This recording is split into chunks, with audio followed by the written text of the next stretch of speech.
I'm Marcus Briggs, work for Riverpark Church and the executive pastor here. Because of the efforts of Matthew, Linn, and many of the people in our community, we were able to stop being under 8 foot of water in this spot that we're standing in now and keep the river held back.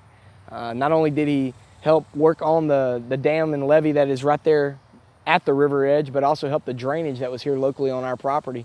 And then after the efforts of the actual stopping of the flood, he came back and we're working on a way to fix our drainage again now that it's been stopped. On the day of the flood, one of the days as the crest of the river was rising, we had over 60 volunteers whenever the water started backwashing up from the culverts into our property and our parking lot. And you literally couldn't even drive a vehicle across the parking lot, it would have drowned it out.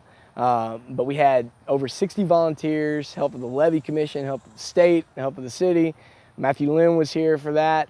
Tons of people that came out and helped out to keep water from doing that. Then after we got the levee built, we had to pump the water back over to get it there, only to realize that after all of that event, that the river may come up from the other side now and get our property in a different way. And fortunately, because of the efforts of the National Guard and through the coordination of Matthew Linn, we were able to stop the river there as well, and we were dry throughout that flooding process. The only damage, even though we were lower technically than we would be 6 to 8 feet underwater possibly, the only damage we had to our property was our parking lot.